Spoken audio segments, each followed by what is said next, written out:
pessoal do Boletim do Paddock, eu sou a Débora Almeida e hoje eu tô aqui com o Lucas Neves e com o Kiko Porto, piloto que corre lá na USF 2000, e a gente gostaria de conversar um pouquinho aqui com ele. Agora a gente está trazendo esse quadro aqui no BP para poder falar com os pilotos da base, conhecer o automobilismo, saber mais sobre esses pilotos brasileiros que estão correndo nessas categorias. A gente falou muito sobre o automobilismo europeu, mas agora é o momento de falar um pouco mais sobre o automobilismo americano, e por isso a gente escolheu o Kiko Porto para poder falar com a gente sobre isso. Bom, seja bem-vindo, Lucas, a mais este programa. Olá, ouvintes e telespectadores do Boletim do Paddock. É uma honra estar fazendo parte de mais um programa e mais uma vez entrevistando um piloto, dessa vez o Kiko Porto, que está atuando nos Estados Unidos, e com certeza vai ser uma conversa bem legal. E agora eu vou trazer aqui o Kiko Porto. Ele já correu de kart, foi piloto na F4 americana, agora está na USF 2000, que é o Road to Indy, né? Que é o caminho para poder ir para a Indy. E seja bem-vindo, Kiko. Fale um pouquinho aí para a gente da sua trajetória no automobilismo, como foi que o automobilismo chegou até você. Fala, gente. Primeiro é um prazerzão estar aqui com vocês. O automobilismo iniciou na minha vida quando eu tinha 8 anos de idade. Comecei no kart, sou pernambucano, então comecei correndo aqui em Recife. E depois, com 10 anos, já comecei a correr em São Paulo, e só foi uma carreira que só foi aumentando. A gente conseguiu ir para fora do país, e foi quando, em 2018, eu dei o passo para os carros de Fórmula. Muito bacana, Kiko. Eu acho que é muito legal isso, né? A gente vê a evolução que você vai tendo no automobilismo. E por que você escolheu ir para o automobilismo americano, depois do kart, por ter passado as fases do kart aqui no Brasil? Eu fiz minha carreira inteira de kart praticamente no Brasil. Em 2016 eu consegui ser campeão brasileiro. Depois o próximo step foi correr na Europa, consegui ganhar uma etapa do Academy Trophy. Mas nosso plano inicial seria de 2018 fazer no kart. Foi quando houve uma mudança no regulamento da SIC FIA, que eu teria que subir obrigatoriamente para a categoria senior, que seria a OK principal. Isso quando a gente foi cotar valores, a gente viu que um ano na Europa de kart era praticamente o mesmo preço de um ano de Fórmula. Então a gente falou, cara, acho que a gente já aprendeu o que tinha que aprender e vamos migrar para Fórmula. Só que quando a gente foi ver os valores de principalmente F4 italiana e alemã, foi uma coisa muito grande, e a gente decidiu não descartar na Europa, mas para o primeiro passo ir para a Fórmula 4 americana, que a gente sabia que ia aprender de uma forma bem legal também, e ao mesmo tempo economizando muito mais. Então a gente optou para lá, e depois que a gente começou a andar nos Estados Unidos, a gente viu um leque de opções que a gente não tinha essa visão. Os Estados Unidos hoje tem em várias categorias palpáveis, gente que vive de automobilismo, e é um automobilismo que só está crescendo. É muito legal o fim de semana do automobilismo americano, e quando a gente foi apresentado para esse mundo dos Estados Unidos, do automobilismo, a gente realmente não quis mais sair, principalmente com a inflação do mercado europeu agora, principalmente para o caminho da Fórmula 1, a gente optou ficar no automobilismo americano, e a gente está aí seguindo carreira para, se Deus quiser, a gente chegar na Indy. Caramba, que maneiro, Kiko. Mas falando um pouco assim, questão de futuro, questão de sonho, você, assim, qual foi o momento que você parou e pensou, caramba, eu acho que ir para a Indy seria bacana, assim, eu tenho realmente vontade de ir para a Indy. Você pretende também explorar outras categorias no futuro, ou por agora, além da USF 2000? Cara, eu sou uma pessoa que aceito muitas as opções que a vida me dá. Então, quando eu segui para o automobilismo americano, eu vi a Indy, vi as oportunidades de você conseguir chegar lá e disputar de uma forma muito mais igualitária com os outros pilotos do que a Fórmula 1, que tem a Mercedes liderando tudo, e a dificuldade de você entrar lá. Então, assim, o automobilismo americano hoje está conseguindo valorizar muito mais os pilotos e esquecer um pouco o dinheiro. Tá certo que ainda é caro, o automobilismo sempre vai ser caro. Só que eu consigo ver um leque de opções muito maior, não só a Indy, mas a gente tem as categorias da Lamborghini, tem as categorias da TCR que está crescendo mundialmente, GT3, então assim, eu consigo também entrar na categoria de protótipo da IMSA, então assim, é um leque de opções muito maior. E hoje, principalmente, meu foco é na Indy, mas eu sou muito aberto para opções. O que eu achar que for melhor para mim, eu vou estar agarrando, como sempre. Kiko, então você. Agora a gente viu, né, o anúncio do Dudu Barrichello de estar saindo do automobilismo americano e migrando para o europeu. A vontade dele é chegar na Fórmula 1, então ele está fazendo essa mudança. Teve aporte financeiro por causa dos patrocinadores, então ele conseguiu fazer isso. Mas é uma questão para você também? Você, em algum momento, vai trocar o automobilismo americano pelo europeu? Ou tem realmente mais oportunidades para você no americano e o seu foco agora vai ser nessa carreira? A situação do Dudu, primeiramente eu queria parabenizar ele. Ele realmente conseguiu uma conquista. Dudu é meu amigo e irmão e a gente já vem discutindo essas opções muito anteriormente qualquer coisa. Eu acho que ele fez um caminho certo, acho que ele conseguindo um aporte, conseguindo uma ajuda de grandes patrocínios, ele tem que tentar a Europa sim, por mais que quando a gente para pensar, seria mais um ano de Fórmula Renault, aí depois vem Fórmula 3, 2 anos de Fórmula 3, Fórmula 2, então assim, quando você vai juntando a conta, vira uma coisa muito grande. Então, por causa disso, eu sim, hoje, meu foco é automobilismo americano. Eu não me vejo hoje na Europa porque, realmente, a cada dia que passa, o automobilismo europeu só vem inflacionando mais e mais. O automobilismo europeu é muito grande, mas eu olho para os Estados Unidos e só vem crescendo cada vez mais. Próprios pilotos da FIA F3 estão andando agora no automobilismo europeu, Indy Lights, Indy Pro. Isso só mostra o quão palpável o automobilismo americano está ficando. E o mais legal do automobilismo americano que eu acho são a credibilidade do piloto pelo potencial dele. Eu acho que isso o europeu teve muito tempo atrás, mas está perdendo um pouco e o dinheiro está mandando demais. É realmente o que você falou, né? A gente vê pilotos brasileiros fazendo toda a trajetória, passando pela Fórmula 3, Fórmula 2, aí chega na Fórmula 1, não tem vaga, um piloto que tem mais dinheiro acaba assumindo a vaga e esse piloto acaba se tornando um piloto de teste, né? Acho que a gente também está vendo um outro passo que é a Fórmula E abrindo mais vagas e dando mais oportunidade para os pilotos do que a própria Fórmula 1, né? Então acho que é um sonho, mas não é a realidade para todo mundo, né? Exatamente, como você acabou de falar. A Fórmula E, que hoje é uma das categorias que mais cresce no mundo, é uma categoria que eu falo sim que tenho muita vontade de ir.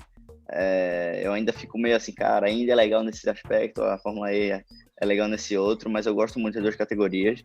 E um exemplo ótimo foi o Nick De Vries, que foi campeão na Fórmula 2 e migrou para a Fórmula E. Para mim foi a atitude mais esperta de todas, porque se ele fosse para a Fórmula 1 ia ficar na Williams, ia ficar lá se arrastando e não sei quando ia ter vaga, porque já tinha o Russell esperando a vaga também, então ia ficar esse impasse o tempo inteiro.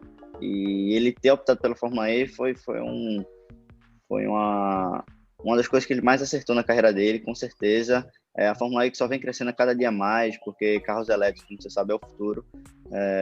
Então é uma categoria que só tende a crescer a cada dia que passa eles investem mais, fazem mudanças para deixar mais dinâmico, mais legal. E hoje, para mim, é uma das categorias mais legais de se assistir.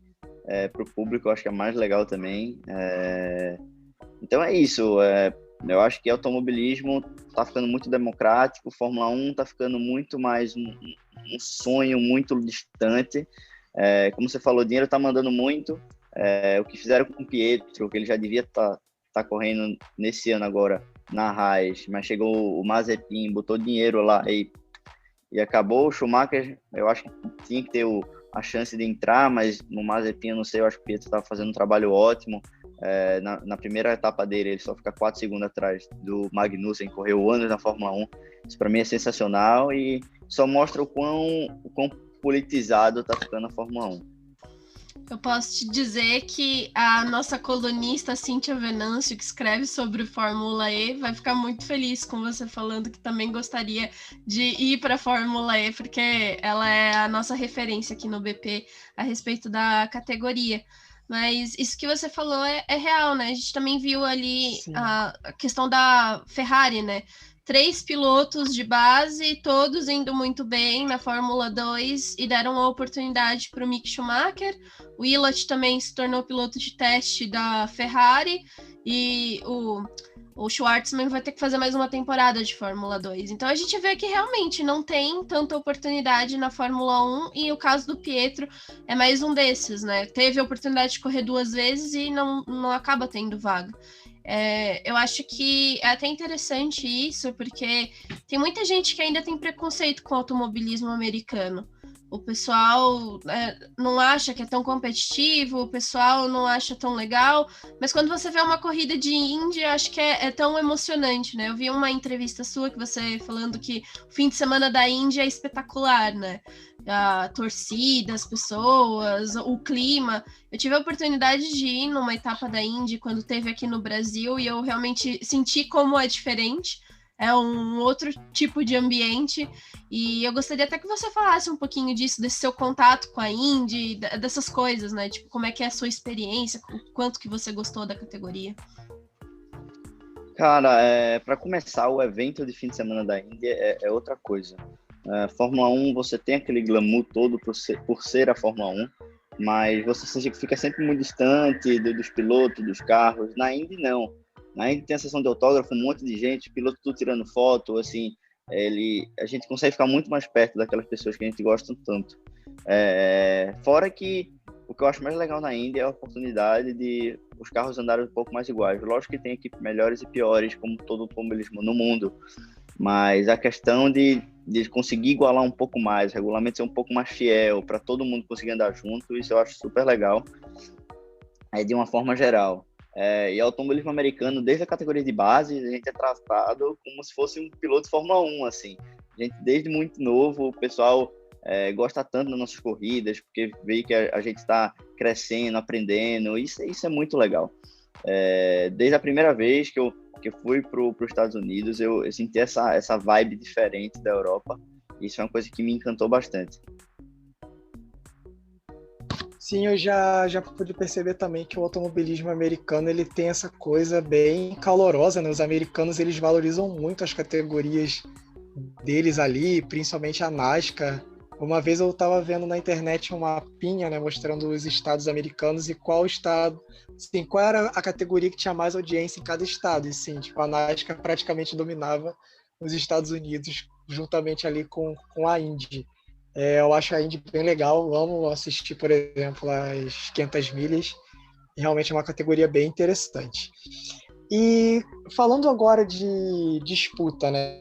Qual foi assim, uma das corridas mais marcantes para você? Assim, alguma corrida que te marcou, que você lembra assim, com bastante alegria, ou até mesmo assim, putz, poderia ter feito melhor nessa corrida, quase cheguei lá. Qual foi assim, a corrida ou as corridas nesse caso? Cara, teve 2 corridas que me marcaram. Uma foi Mid-Ohio de Fórmula 4. Não tinha carro para brigar pela vitória, só que Mid-Ohio é uma pista muito difícil de ultrapassar. Então, o que a gente fez?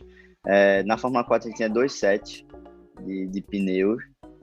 Então, a gente, para uma classificação e 2 corridas, a gente tinha 2 sets, então a gente tinha que escolher o corrida 1, corrida 2, classificação. O que normalmente se faz é bota pneu de classificação, faz a classificação com pneu novo e o segundo set se usa na segunda corrida, já que o pneu de classificação é bem novo. Só que como a gente sabia que não tinha uma chance muito boa, eu dei uma volta milagrosa, fui segundo lá em Mid-Ohio, larguei, consegui essa minha primeira posição, quando o pneu estava melhor, depois quando igualou, um pilotão todo chegando, e eu não tinha um carro suficiente para conseguir manter meu pace, então vim fechando tudo, foi 12 voltas de sufoco, mas não me passaram, e eu consegui ganhar em Mid-Ohio, foi assim, muito sufocante, muito marcante para mim. Na verdade são 3 corridas. Outra foi minha vitória agora em St. Pete, que também foi muito especial. A USF é uma categoria que é muito igual. Assim, você não consegue passar e abrir. Não não consegue, assim, é realmente bem difícil. E principalmente St. Pete, que é pista de rua, então você vem ali dobrando esquina, muito perto do outro, chega na reta, o cara chega no vácuo de novo e começa tudo novamente. E fica a corrida inteira com o Dudu na minha bunda e querendo me passar, botando pressão, e aquela dificuldade, aquela tensão. E graças a Deus saiu a primeira vitória depois de um ano tão difícil. Esse ano realmente a equipe cometeu alguns erros, eu não conseguia extrair o melhor do carro. Eu era o único piloto na equipe da categoria, então isso dificultava o desenvolvimento do carro. Então esse ano realmente, Dudu sabe, eu sofri demais com o carro. E realmente quando fui para St. Pete, peguei um carro maravilhoso e foi a hora da vez. E outra corrida que foi muito marcante para mim foi a última corrida em Cota de Fórmula 4. Eu estava disputando a vice-liderança, só que foram 2 corridas. Na primeira corrida eu vim em segundo e um cara de quinto tentou passar na reta, o quarto, o terceiro travou roda, me acertou lá em segundo. Caramba! Isso fez com que eu largasse lá de 20º pouco, e o cara que estava disputando vice-campeonato comigo estava largando de segundo, então realmente foi um sufoco. Eu precisava acabar em 8º e ele precisava ganhar. Eu só sei que eu cruzei a linha de chegada em 9º, e ele ganhou, só que ele foi penalizado por um toque. Então, assim, eu saí do chão para o céu em instantes, assim. Foi uma corrida que realmente me deixou bem tenso, mas foi bem legal, assim. Eu me lembro que eu largando de 20º, eu acho que foi de 25º, 28º por ali, e ainda consegui chegar em 9º, assim. Foi uma corrida muito legal. Mas essas 3 corridas, com certeza, ficaram marcadas. Vão ficar marcadas para sempre.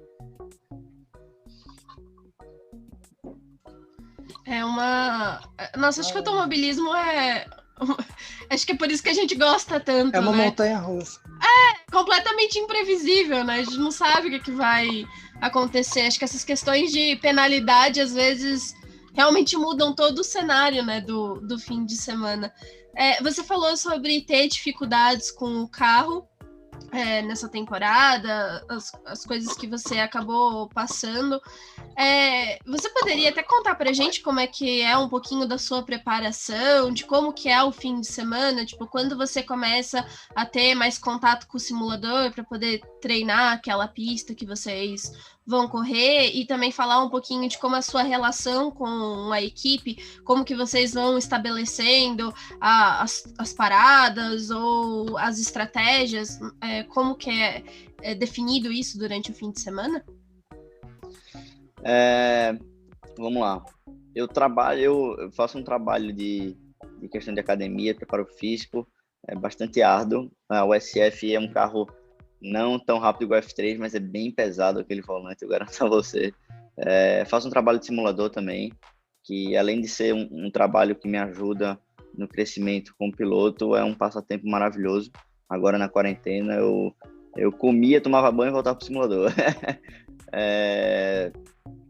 No trabalho dentro de pista, eu tenho meu engenheiro, a gente trabalha, na verdade tem 2 engenheiros na equipe, pelo menos no ano passado tinha 2, porque no final do ano teve 3 pilotos na equipe, e a gente trabalha em conjunto, é sempre um bem maior. Normalmente nos primeiros treinos a gente sai com carros diferentes, cada piloto, e vê qual foi o carro que foi melhor e bota para todo mundo. Então a equipe nos Estados Unidos é um pouco diferente da Europa, que é um pouco o trabalho mais isolado. Nos Estados Unidos, como é um treino, já vai para a classificação, todo mundo tem que se ajudar ao máximo. Meu engenheiro ano passado foi o próprio dono da equipe, Davi, um cara que já correu na época que a Indy se dividiu em 2, é muito experiente, já correu bastante, mexicano.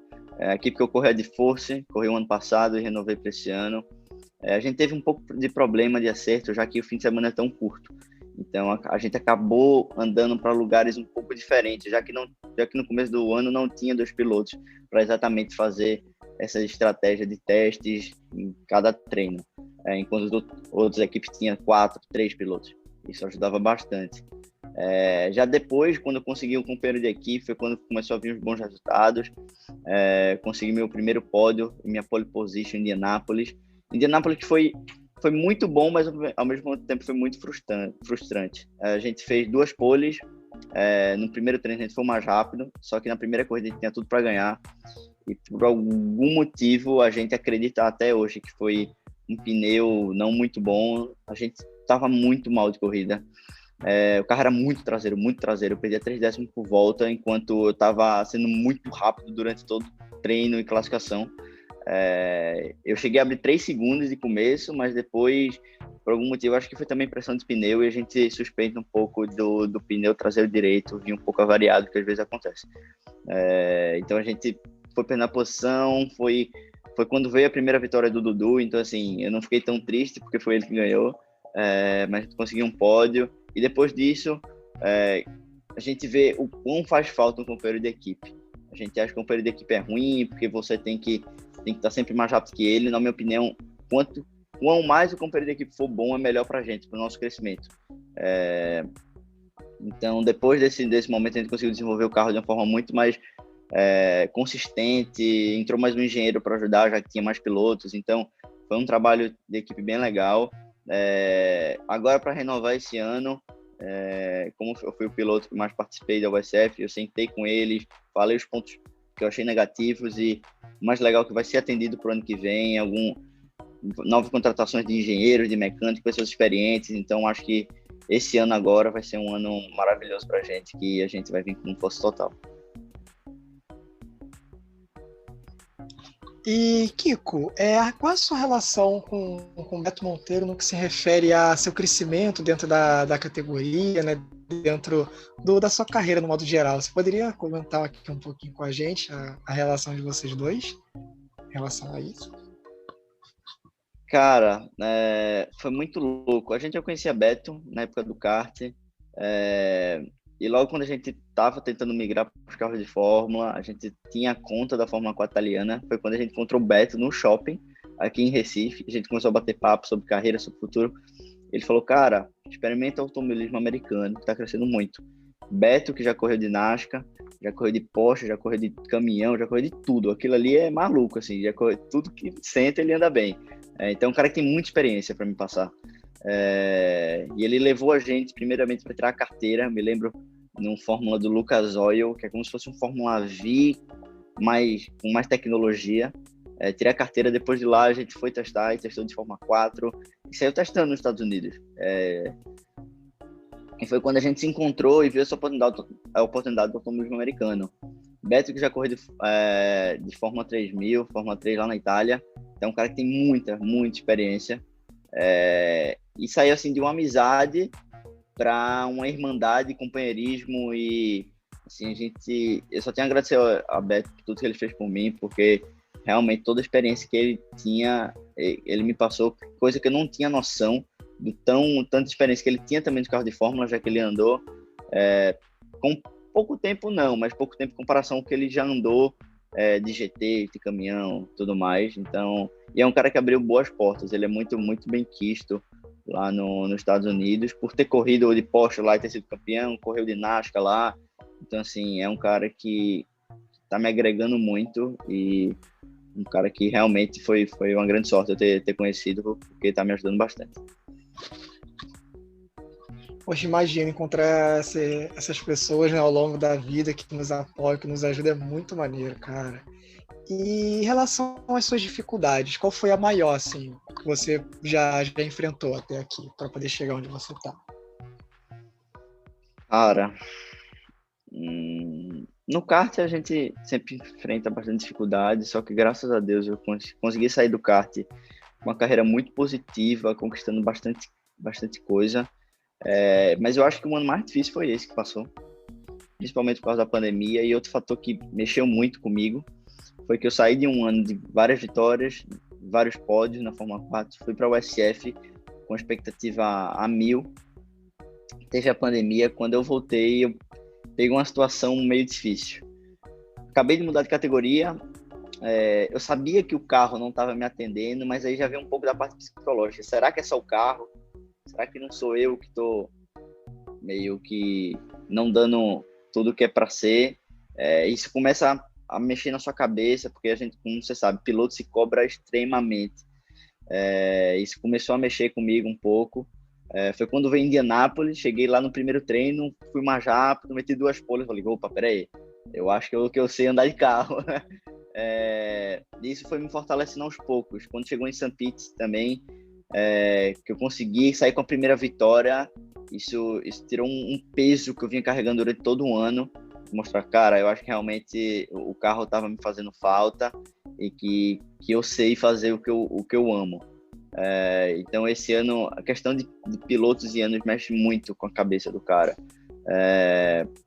E eu nem imagino como deve ser a cabeça dos pilotos de Fórmula 2 lá, na porta da Fórmula 1, a própria cabeça do Pietro, de ser piloto de teste, cara, porque eles não me querem, sabe? É um negócio muito... Você tem que ser muito forte. E isso é um aprendizado constante, dia a dia, que você vai fortalecendo. Esse ano, como você perguntou, foi um ano difícil por esse quesito, mas é um quesito que eu vou viver com a vida inteira. Automobilismo, como a gente fala, é motorsport, é carro, então tem muita coisa que a gente depende dele também. Por isso que isso torna mais difícil. Mas foi um ano que a gente acabou, eu diria que foi um ano de superação, que a gente acabou reinando com vitória e sabendo que a gente pode fazer e que a gente consegue. Então, esse ano agora, 2021, com certeza vai ser um ano de grandes conquistas e eu estou muito confiante. Você falando sobre isso, acho que acaba até sendo muito emocional, né? Porque a gente sabe o quanto que é difícil e o quanto que o piloto se cobra.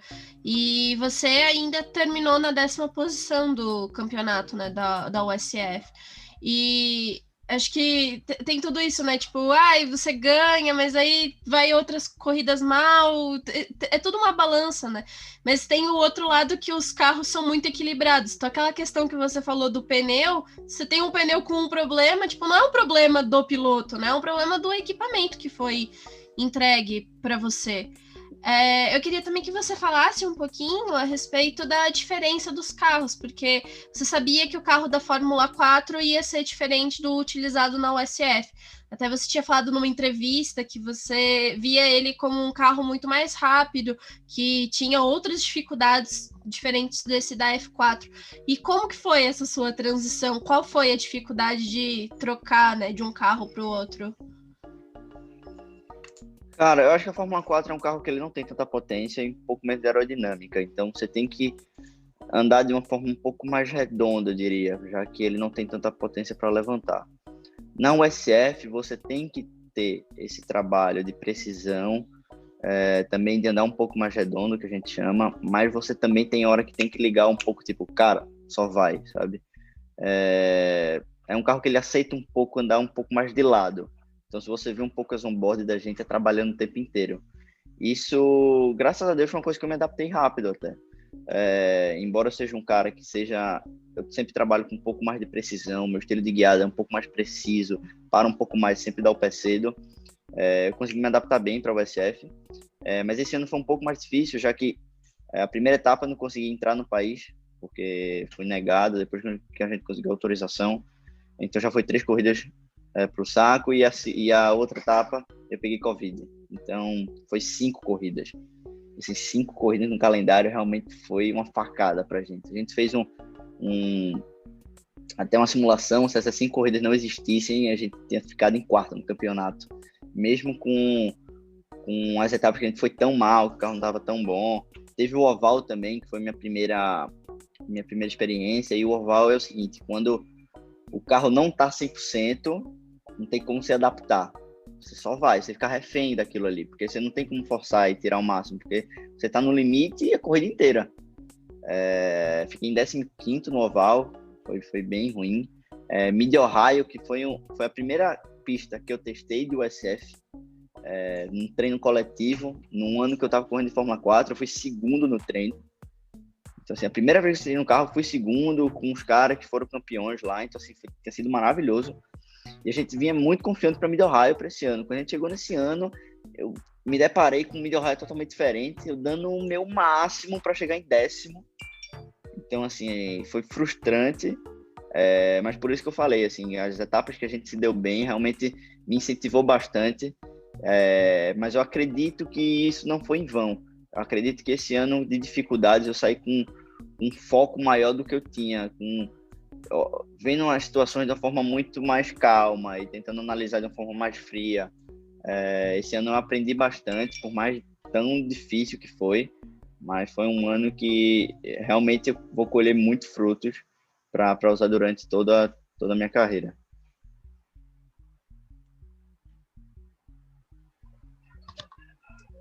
Caramba, realmente o ano passado, né, eu e a Débora, a gente chegou a conversar com outros pilotos e realmente essa questão da pandemia, né, essa questão do Covid foi um fator determinante para muita gente.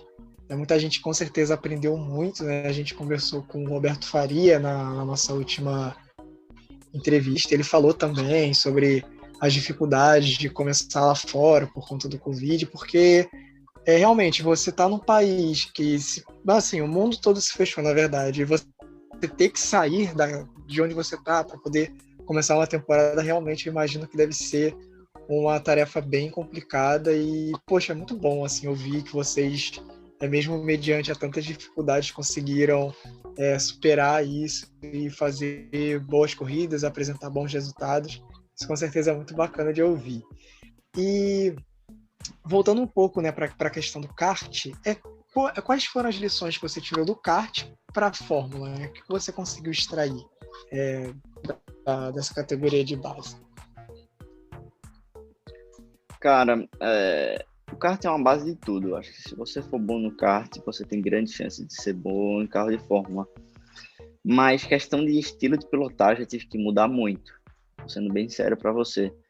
Por mais que minhas raízes do kart ainda estejam em mim, em alguns momentos eu sinto isso. Hoje eu sou um novo piloto, mas o Fórmula, o que ele traz para você não é que você vai perder o que você sabe no kart, mas que você vai ter que se adaptar muito mais.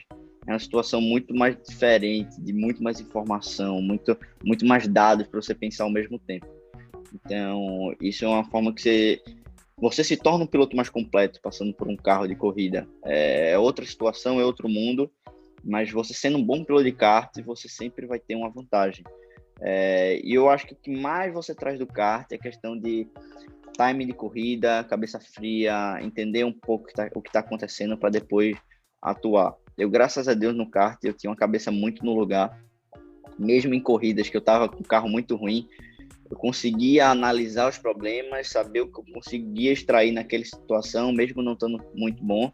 Isso a gente usa 100% no carro de corrida. Agora, questão de pilotagem, mundo poucos. Você vê um onboard na USF, um onboard no kart, você vê que alguns estilos de decisões, de formas de fazer uma curva, freada, mudam um pouco. Mas questão de corrida, ultrapassagem, defender, entender as situações, é tudo igual. Você fazendo um bom kart e acertando esses pontos, com certeza você vai se dar muito bem nos carros de corrida. Kiko, eu queria voltar um pouquinho ali para o momento que você trocou o kart, né, e foi para a Fórmula 4, que você, por conta da idade, não pôde assumir a sua vaga na categoria, né? Você teve que esperar e fez só metade da temporada. E como você estava se preparando para poder assumir essa vaga da Fórmula 4? Como é que foi esse período antes de você chegar até lá? Então, a gente ficou até surpreendido porque você podia entrar com uma idade, só que depois teve um piloto lá que entrou muito cedo, fez umas besteiras e bloquearam. E bloquearam quando a gente tinha tomado a decisão já de correr. Então foi, cara, mexeu com a gente, mas foi quando a gente descobriu Fórmula 4 mexicana. Pra gente não ficar parado, foi a melhor coisa do mundo. Minha primeira corrida de Fórmula, eu já fui para lá, fiz 2 etapas, assim, foi ótimo. Correr lá no México também é um pessoal muito vibrante, muito quente, bem estilo brasileiro, assim. Foi bem legal, aprendi bastante, consegui pódios lá. Na minha primeira corrida, estava disputando pela primeira posição, quando houve uma quebra. Então, assim, me trouxe uma confiança muito boa e realmente me preparou de uma forma bem legal para o automobilismo americano. Quando eu comecei em 2018, no meio do ano, foi quando eu migrei para o automobilismo americano, quando eu fiz 15 anos. E aí sim começou. Primeiro etapa em Pittsburgh, depois em New Jersey, depois em Austin. Aprendi muito. Fiz meu melhor resultado ter sido um 8º. E depois disso, para a pré-temporada, a gente treinou muito, focou muito. E eu vi minha evolução a cada dia. E a gente depois, primeira etapa de 2019, foi para a Road Atlanta com uma vitória e 2 segundos lugares. Então, assim, foi realmente muito bom. A gente focou bastante. no meio da temporada de Fórmula 4 a gente teve muitos problemas. Teve quebra, teve batida, algumas batidas muito toscas, assim, vinha freando, vinha um pessoal de trás e me enchia. Na Fórmula 4 tem esse defeito. Pessoal muito novo e as besteiras acontecem muito. E esses pequenos detalhes ali e aqui foi tirando minha chance de título. Isso realmente foi difícil de aceitar, porque a gente sabia a velocidade que a gente tinha, e sempre quando a gente estava numa etapa boa, que tinha bons carros, a gente ia lá, ganhava, brigava pro pódio. Mas foi um ano que fugiu por pouco da gente. Já na USF, a gente migrou e fez a mesma coisa que funcionou na Fórmula 4. Treinou muito, mas uma coisa que dificulta um pouco a gente. Tipo, pra gente, a gente treinou muito, mas quando eu paro pra pensar, a gente fez 6 dias de treino. Quando os caras lá passam o mês inteiro treinando. Isso realmente é difícil pra gente. Quando a gente vai transferir o real pro dólar, cara, é um impasse que a gente tem grande, mas a gente não desiste, vai fundo. Se é isso que a gente tem que tentar de todas as formas. Eu acho que realmente, assim, se é uma coisa que você tem vontade de fazer, você tem que dar o seu melhor e mostrar, né? Isso que você falou de ser uma categoria de base, que o pessoal é muito novinho, acho que tem muita gente tentando mostrar o seu melhor, acho que a maioria, mas ainda tem esse pessoal que acaba prejudicando os outros, né? Se envolver em batidas, em outros incidentes, né? Acaba tirando realmente pontos importantes, né? E às vezes até a visibilidade, né? Porque geralmente quem tá acabando mais à frente, já tá tendo resultados melhores, acaba tendo uma visibilidade melhor, né? Outras oportunidades. Exatamente. Mas também tem a questão muito emocional. Quando você sai no Fórmula, tá todo mundo querendo dar 1000%, e quando é mais novo não consegue administrar muito bem isso na cabeça e fica aquela confusão. O cara olha pro retrovisor, olha pro outro, e quando vê o cara freio na frente, e bum, aí, sabe? Isso é um pouco de falta de maturidade, que é natural. Eu passei por isso, eu passei por essa fase, e só o tempo, experiência e horas no carro que vai dando essa maturidade para você, coisa que no kart era um pouco mais aceitável. Você dava um totozinho no kart, o cara balançava um pouquinho, tava tudo certo. Já no Fórmula tocou, quebrou e game over, sabe? Então é uma maturidade que você vai tendo com o tempo, mas que é uma coisa natural de se acontecer com todo mundo. Kiko, você comentou que lá na USF você é o único piloto da sua equipe, e você também falando agora, puxando um pouquinho seu gancho de maturidade, como é que foi essa questão assim ao longo do tempo, você começar a lidar com toda a equipe, fazer, sugerir acertos para o carro? Como é que você lida assim digamos assim, no backstage lá com o pessoal, sendo o único piloto deles? Como é que isso funciona um pouquinho na prática? Assim, como é que essa questão da maturidade, né, ao longo do tempo foi te ajudando? Cara, na Fórmula 4 eu tinha outro companheiro muito bom, que é o Guilherme Peixoto, brasileiro, amigo, irmão meu, e ele era muito rápido. Então, você ter duas cabeças pensando de lá de dentro é outra coisa. E na USF eu fiquei com uma situação muito difícil. Por mais que, cara, foi meu primeiro ano na categoria. Tô conhecendo o carro, tô conhecendo de acerto ainda do carro. Teve situações que eu falei, cara, eu tenho que mandar fazer alguma coisa. Então, por mais que eu não tivesse 100% de certeza, cara, faz isso. E bora, sabe? Eu tive muito que dar minha cara a tapa, mesmo metade de ano de experiência só no carro. Até menos, que a gente treinou muito pouco e veio a pandemia. Então, realmente as situações mexiam um pouco com a gente. Você não ter um companheiro, eu não sabia o tão difícil que era. Mas graças a Deus, esse ano, 2021, eu vou ter mais 3 companheiros, então vai ser 4 carros na equipe. Então isso foi maravilhoso para mim. Quando eu escutei isso, eu fiquei no céu, porque eu sei o quão isso é importante, principalmente em categoria de base, já que é um treino só e acabou. Então a gente vai conseguir fazer essa estratégia de testar coisa diferente em cada carro, a gente vai conseguir extrair a opinião de piloto, cada piloto tem seu coach, tem o seu engenheiro, então vai ser uma equipe inteira pensando. Então isso vai com certeza ser uma coisa ótima para a gente, que é uma coisa tão importante que precisa ter e a gente não estava tendo no ano passado.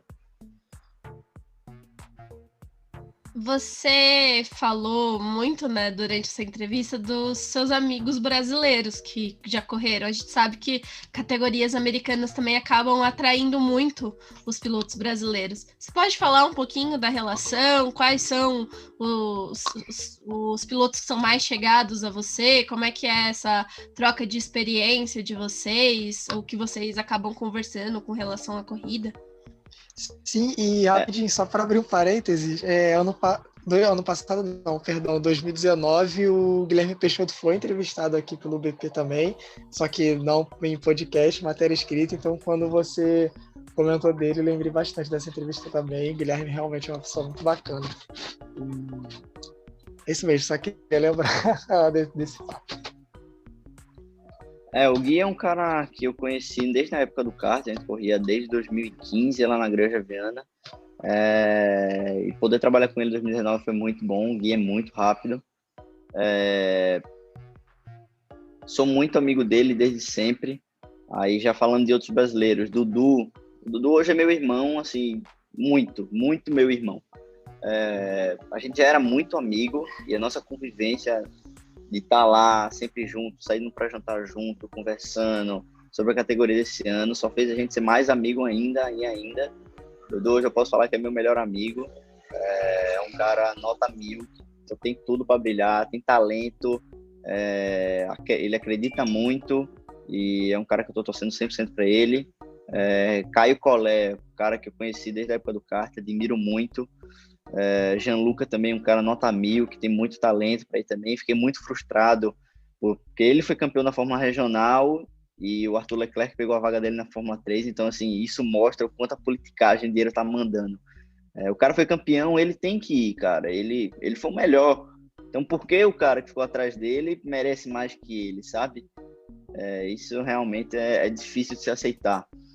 Conheço o Enzo também, o Enzo é o cara nota 1000, mas tem um pouco menos de contato.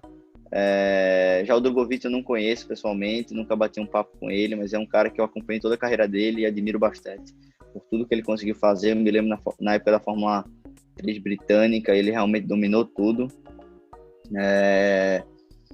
E assim, são brasileiros, brasileiro tem muita fé no que faz. Todos os pilotos hoje que eu vejo no caminho estão assim, vestindo uma camisa 1000%, acordando, vivendo por isso, e são caras que com certeza vão chegar em algum lugar. Às vezes eu fico um pouco com medo desse caminho da Fórmula 1, porque é muito traiçoeiro também, mas o Caio, o Gianluca, o Enzo, eu tenho certeza, se não tiver na Fórmula 1 em algum lugar eles vão estar. E o Dudu também, estou torcendo tudo de melhor para ele, que esse ano seja maravilhoso para ele. É um cara que a gente aprende muito junto, até é engraçado. Eu fiz um treino com ele de F3 em Curitiba agora, em dezembro, e assim, a gente é tão igual. A gente trava no carro, tava virando, vamos supor, 1,15 lá. No próximo treino, a gente evoluía o mesmo 1 segundo ou mesmo meio segundo, assim, era igual a nossa evolução. Nosso grau de step era igual, e a gente ficava rindo, porra, porque tu não larga do meu pé, velho? Tô aqui dando o meu máximo e tu fica virando igual a mim, tipo, isso é muito engraçado, mas isso é uma coisa que eu acho que o dia a dia leva. Eu e o Dudu todo dia se falando no computador, no simulador, então assim, tudo que eu aprendo, ele aprende também, então assim, pra gente ver muito louco como o dia a dia interfere numa vida de um piloto. E eu acho que esse ano 2021 vai ser um ano muito bom para todos os pilotos. Tô muito confiante com o Dudu. Caio também, eu não sei onde ele vai correr, eu suspeito, mas eu acho que onde ele sentar ele vai andar muito bem. O Gianluca também está meio indefinido, mas com certeza vai ser muito rápido. O Igor Fraga, agora mudando de equipe, também vai ser muito rápido. Então, 2021 com certeza vai ser um ano não só bom para os pilotos, mas para o mundo todo, vacina saindo aí. Então, a gente vai conseguir voltar um pouco mais ao normal e vai ser um ano de, com certeza, muita festa para todo mundo. Kiko, você acha que essas amizades que você tem, né, com esses pilotos, a sua relação com o Dudu, isso facilita tá longe não de casa, né, mas assim, tá em um país diferente, tá morando em outro lugar, você acaba passando muito tempo com as pessoas que estão envolvidas com o automobilismo, né? Isso acaba facilitando para você de alguma forma? Com certeza, facilita bastante. O mundo do automobilismo virtual trouxe muitos amigos de volta, porque muita gente mora na Europa, nos Estados Unidos, e isso conseguiu conectar a gente de uma forma muito legal. O Dudu, ele mora sozinho em Orlando, então isso ajuda muito a nossa conexão com ele. Por mais que ele esteja tão longe de mim, eu estou tão próximo dele ao mesmo tempo, sabe? Em questão de diálogo, em questão de pensamento, a gente está sempre discutindo algumas situações, bolando planos, falando de tudo. Então, essa pandemia, por mais que foi muito trágica, realmente a gente perdeu muita gente, mas eu acho que a gente conseguiu dar valor para o que realmente importa. A gente conseguiu enxergar coisas que a gente acabava deixando de lado. Isso, a questão da pandemia conseguiu aproximar muito piloto de todas as partes do mundo para confraternizar, brincar e ao mesmo tempo aprender muito. Isso foi uma questão muito positiva. Bom, pessoal, a gente está chegando ao fim da entrevista. A gente tem aí mais 2 perguntinhas para o Kiko Porto, uma minha e outra do Lucas. E para finalizar, Kiko, eu gostaria que você falasse do que você aprendeu em 2020, como que foi passar, né, por esse último ano, quais são as lições que você vai trazer para 2021. E com relação à sua carreira, qual é a expectativa para esse ano? Como você acha que vai ser essa temporada? Em 2020, a gente aprendeu muito com valores pessoais, que eu acho que a gente vai trazer bastante para as pistas, em questão de determinação, persistência, foco. Isso acho que todo mundo conseguiu extrair o máximo disso. Foi um ano difícil também, a gente perdeu várias etapas, então isso deu uma dificultada bastante no nosso campeonato, mas foi um ano que a gente aprendeu bem. Eu acho que foi um ano que a gente foi levado ao extremo e conseguiu ter que sair dessas situações, então isso foi bem positivo em questão de aprendizado. Algumas situações que aconteceram, que não foram boas nas equipes, a gente discutiu, chegou num plano, então assim, tem tudo para 2021 dar certo. A gente, não só eu, que estou com foco total, mas a equipe, todas as questões que a gente viu que errou, a gente está consertando, está tentando dar o máximo, conseguindo novas pessoas para trabalhar, trabalhando em novas formas, novas ferramentas para ser utilizada para ajudar a gente. Então, eu, a equipe, Beto, toda a minha família está trabalhando bastante para que o ano que vem seja de uma forma muito mais grandiosa, com um foco muito maior, de uma forma muito mais profissional. Cada dia que passa, a gente está tentando profissionalizar o máximo que a gente consegue, trazer tudo de melhor do que a gente aprende, do que está dando certo, para que 2021 seja o nosso ano. Poxa, Kiko, muito maneiro ouvir, né, sobre o que você pretende para o futuro. E tomara que dê tudo certo. Estou aqui, eu e a Débora e todo o time aqui do BP, os ouvintes, telespectadores, com certeza estão torcendo muito. Mas voltando um pouquinho, como é que foi essa decisão, cara, de sair do Brasil? Assim, foi quando que você teve esse estalo assim, putz, eu acho que eu vou tentar automobilismo estrangeiro? E como é que isso mudou, assim, tipo, questão de rotina de estudo, alimentação? Como é que foi essa decisão para você? Cara, foi exatamente meados de 2017, quando a gente viu que a gente precisava primeiro sair do Brasil para andar de kart fora. Viu que no Brasil, em 2016, a gente tinha conseguido ser campeão brasileiro, então a gente atingiu nossa meta, então nossa meta tinha que ser maior. Então a gente foi para a Europa, foi nos Estados Unidos também de kart. Foi quando a gente conseguiu ótimos resultados lá nos Estados Unidos. Eu fiz pole position, caiu minha corrente na final, mas assim, a gente estava bem, bem rápido lá no Florida Winter Tour.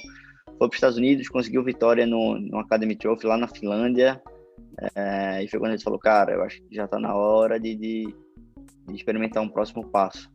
E foi quando a gente foi cotar valores. A primeira coisa que a gente pensou foi Fórmula, é uma paixão minha desde de novo.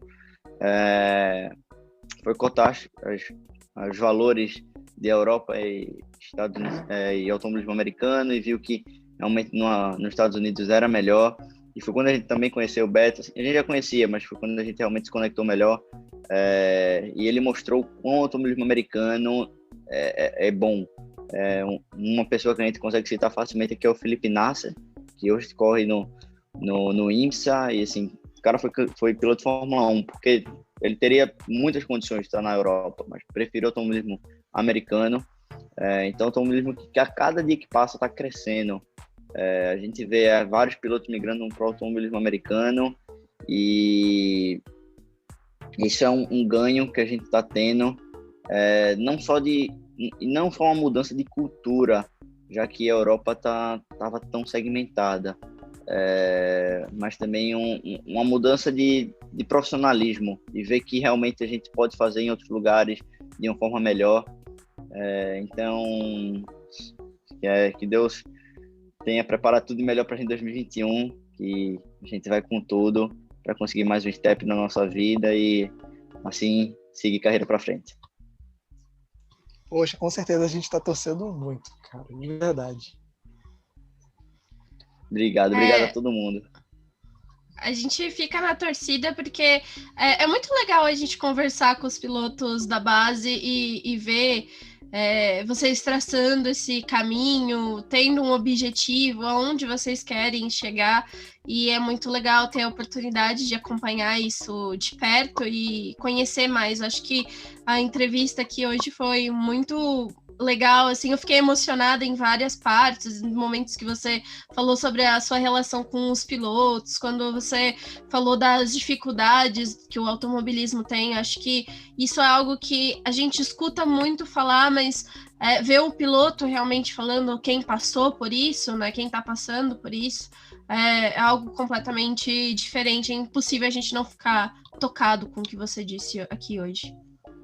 Realmente a gente vê que automobilismo não é só aquilo que a gente vê na televisão, né? Eu tinha muita essa impressão também.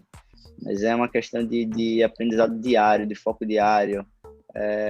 Como o Lucas perguntou, eu tive que deixar muito de sair com os amigos, para me preparar, para dormir cedo, porque no dia de ter corrida, fazendo dieta, 4 vezes por semana na academia. Então, assim, não é só sentar no carro e acelerar, é uma mudança e um planejamento de vida, que é muito difícil você ver uma criança, porque esse meu planejamento não começou agora, começou quando eu tinha 8 anos de idade, sabe? Assim, eu abdiquei muito da minha vida para fazer o que eu amo. Então, mas é muito prazeroso. Quando você faz o que você ama, eu tenho certeza que é da melhor forma possível, você só extrai o melhor que tem. Só para fechar, você pode falar um pouco do relacionamento com a sua família? Como que é o apoio deles, o suporte que eles te passam? Acho que seria interessante também falar a respeito disso. Cara, graças a Deus minha família foi uma super, mega apoiadora disso que eu faço. Começou tudo com uma brincadeira, aos 8 anos de idade. Eu tinha interesse, via uns karts de aluguel que tinha aqui em Recife, falava, pai, me leva para brincar. Só queria brincar. Só que não tinha karts para criança.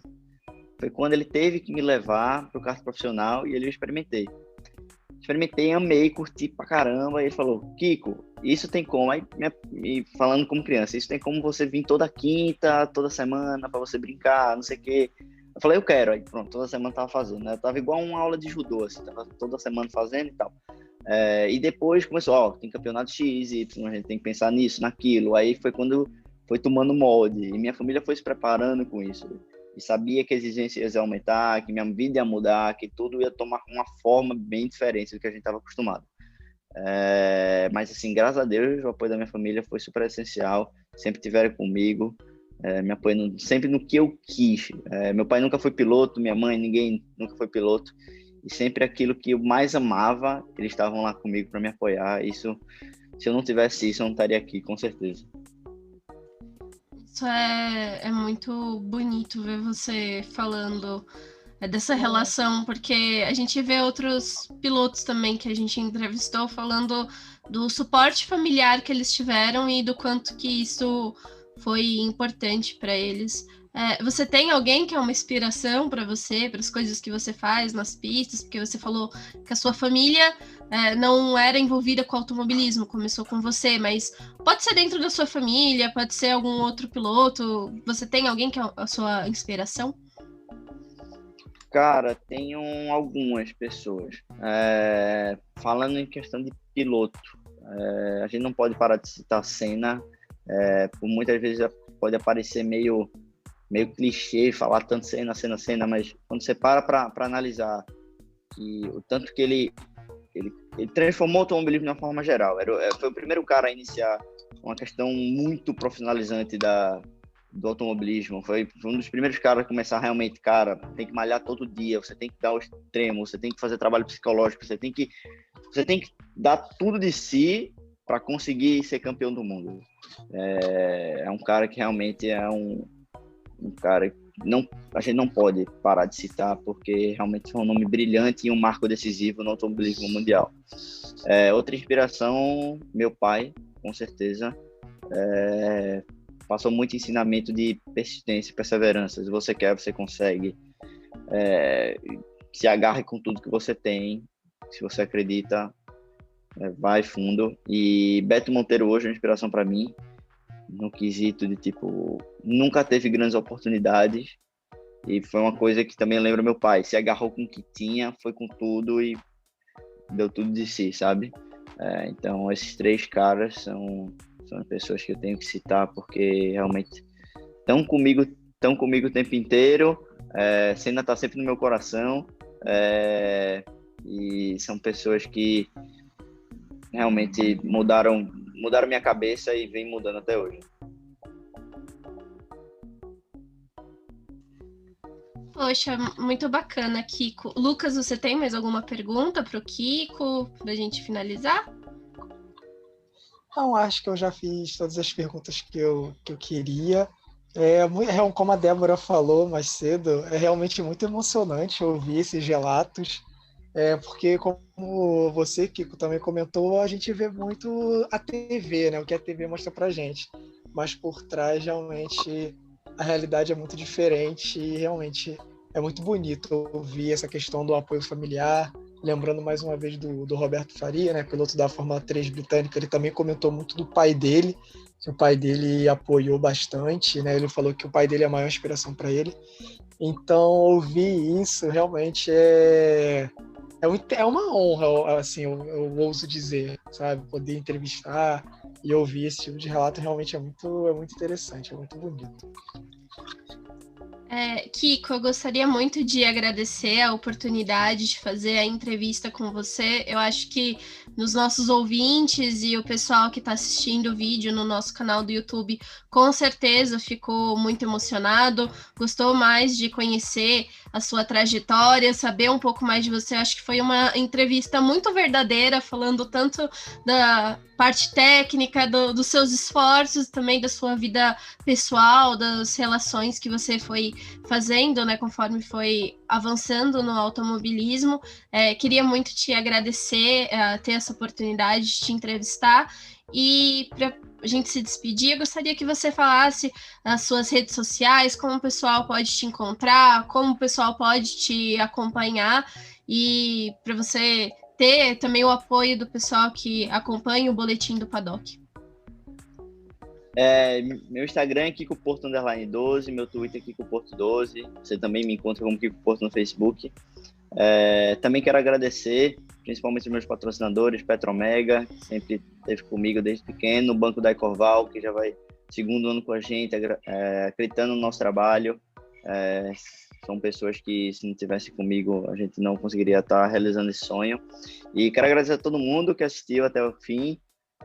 Realmente, eu tentei passar de uma forma mais transparente o nosso dia a dia, o que a gente passa, porque ninguém faz ideia do tão sacrificante que é o automobilismo, que a gente tem que fazer para conseguir chegar onde a gente quer, onde a gente almeja. Mas acredito que tudo na vida é assim. E só tenho a agradecer a vocês pela oportunidade de estar falando um pouquinho de mim, um pouquinho da minha história. E muito obrigado a todo mundo. Gostaria de agradecer aqui o meu parceiro, o Lucas, que está sempre fazendo entrevistas aqui comigo. Também se despede aí, Lucas, passa suas redes sociais, como o pessoal pode te encontrar na internet. Débora, foi uma honra participar de mais um BPcast Entrevista, mais um vídeo para o YouTube. Pessoal, minhas redes sociais são @Lucas_Neves_ no Instagram e @NevesLucas1999 no Twitter. Kiko, brigadão mais uma vez também por ter topado participar dessa entrevista e é isso, pessoal. Até uma próxima. Espero estar em outras entrevistas aqui com vocês também. Pessoal que acompanha aqui o nosso projeto Boletim do Paddock, continuem acompanhando as nossas entrevistas. Vocês podem deixar a sugestão de pilotos que vocês querem que a gente entreviste por aqui, que vocês querem conhecer mais a história deles. Também considerem se tornar um apoiador do Boletim do Paddock e auxiliar a gente aqui no desenvolvimento do nosso trabalho. Se inscreve no canal porque é muito importante para a gente, ativa o sininho. Esse ano vamos trazer mais entrevistas, mais conteúdo legal relacionado ao automobilismo. E muito obrigada a todos vocês que acompanharam a gente tanto no YouTube quanto no nosso podcast. E até a próxima!